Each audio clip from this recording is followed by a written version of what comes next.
नमस्कार करते समय नेत्र बंद रखना। जब हम सामने उपस्थित व्यक्ति को नमस्कार करते हैं तो उसका अर्थ होता है व्यक्ति में विद्यमान देवत्व को प्रणाम करना। स्वयं में ही अंतर्यामी ईश्वर के दर्शन हो, इसलिए ईश्वर अथवा आदरणीय व्यक्ति को वंदन करते समय नेत्र बंद रखें।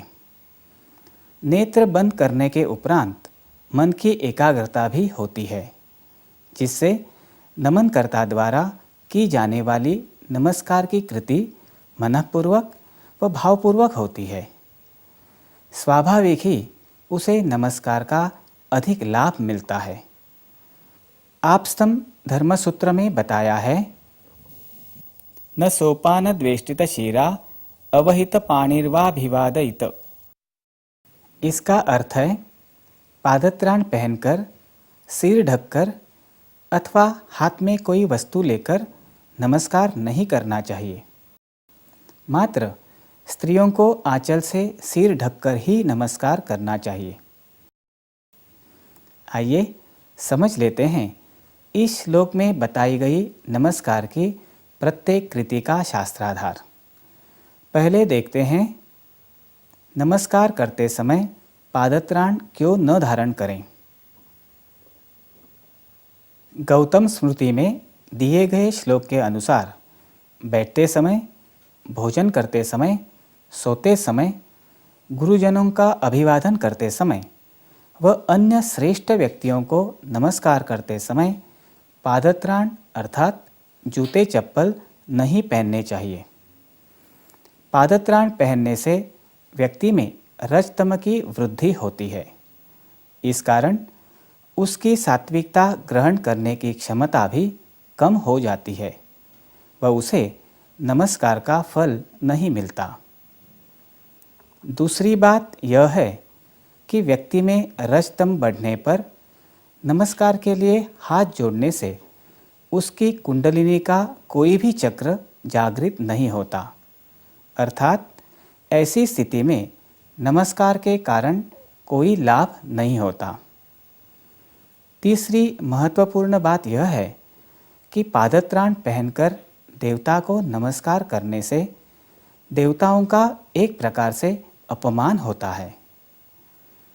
कभी कभी ऐसा भी देखने में आता है कि नमनकर्ता के हाथ में वस्तु होती है और वह उसे हाथ में ही रखकर नमस्कार करता है, परंतु कुछ समय पहले उल्लेखित आपस्तम्भ धर्मसूत्र के श्लोक के अनुसार ऐसा करना अनुचित व अशास्त्रीय है, ये हमने समझ लिया। तो समझ लेते हैं नमस्कार करते समय हाथ में कोई वस्तु क्यों नहीं होनी चाहिए।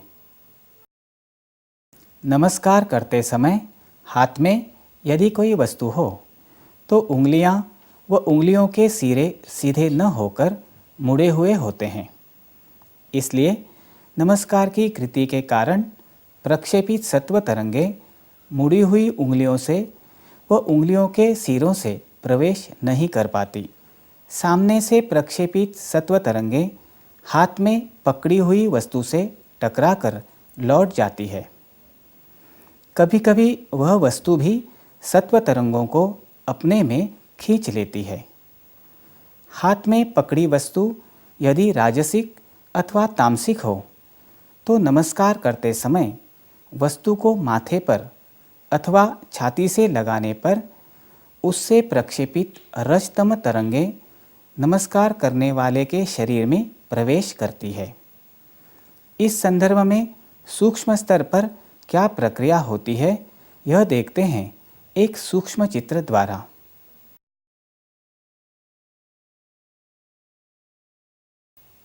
अब हम देखेंगे इस सूक्ष्म चित्र में दर्शाए गए हाथों के भाग का निकट चित्र। हाथों में वस्तु लेकर नमस्कार करने से दोनों हाथों को जोड़ने के उपरांत बनी रिक्ति में तमोगुणी वलयों की निर्मिति होती है व इन वलयों का प्रक्षेपण होता है। प्रक्षेपित होने वाले तमोगुणी वलयों का तरंगों में रूपांतर होता है। ये तरंगे व्यक्ति के हाथों के अंगूठों द्वारा उसके शरीर में प्रविष्ट होती है। साथ ही वातावरण में तमोगुणी काले कणों का प्रक्षेपण होता है। नमस्कार की कृति से आनंद व चैतन्य का प्रवाह एवं आनंद की तरंगें कार्यरत होती है, परंतु अयोग्य कृति के कारण व्यक्ति को उनका लाभ नहीं मिलता। एक हाथ से नमस्कार क्यों नहीं करना चाहिए? व्याघ्रपाद स्मृति में बताए एक श्लोक के अनुसार जो एक हाथ से नमस्कार करता है उसका जीवन भर का पुण्य निष्फल हो जाता है। नीचे झुककर अंगूठे के अतिरिक्त शेष 4 उंगलियों से भूमि को स्पर्श कर दाहिने हाथ से नमस्कार करना व पुनः उसी हाथ की चारों उंगलियों से अनाहत चक्र को स्पर्श करने का अर्थ है एक हाथ से नमस्कार करना। इस प्रकार नमस्कार करने का अर्थ है लोगों के बीच में आदरार्थी भावना का दिखावा करना। ऐसे नमस्कार को त्रेता युग में अहम का लक्षण माना जाता था। एक हाथ से नमस्कार करना अहम स्थिति का द्योतक है। अहम बढ़ने पर अनिष्ट शक्तियों से कष्ट हो सकता है। अब समझ लेते हैं एक हाथ से नमस्कार करने से नमनकर्ता पर होने वाले परिणाम। दोनों हाथों से नमस्कार करने का अर्थ है ईश्वर के प्रति संपूर्ण समर्पण। तो एक हाथ से नमस्कार करना अर्थात अधूरा समर्पण, स्वयं के पास कुछ बचाकर रखना। इसके परिणाम स्वरूप नमनकर्ता की उद्दंडता व अहम बढ़ता है। एक हाथ से नमस्कार करने वाला व्यक्ति कितने ही जन्म साधना क्यों न करे, उसे नमस्कार का फल प्राप्त नहीं होता, उसे नरकवास भुगतना पड़ता है।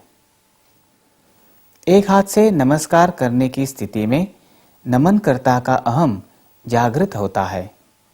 ऐसी स्थिति में भूमि को उंगलियों से स्पर्श कर नमस्कार करने पर पाताल से प्रक्षेपित विस्फुटित अर्थात तमरजात्मक तरंगे कार्यरत होकर नमनकर्ता के हाथ में संक्रमित होती है।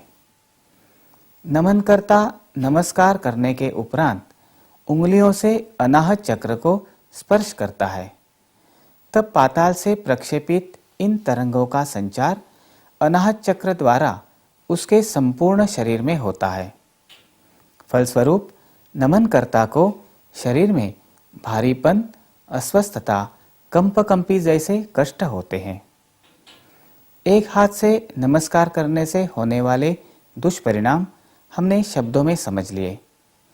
अब इसके सूक्ष्म स्तर पर होने वाले परिणाम देखते हैं एक सूक्ष्म चित्र द्वारा।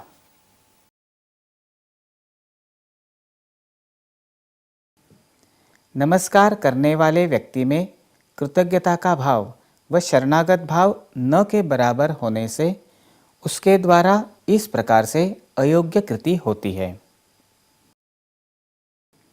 अयोग्य कृति के कारण पाताल से अनिष्ट शक्तियां आक्रमण करती है। व्यक्ति को ईश्वरीय चैतन्य का लाभ नहीं होता। ऐसे व्यक्ति का मन चंचल होने के कारण उसकी बुद्धि पर अनिष्ट शक्तियों का आक्रमण होता है। भावहीन व अयोग्य कृति द्वारा व्यक्ति में तमोगुण कार्यरत होकर उसके वलयों का प्रक्षेपण होता है। साथ ही वातावरण में तमोगुणी काले कणों का प्रक्षेपण होता है। व्यक्ति की देह के चारों ओर काला आवरण निर्माण होता है।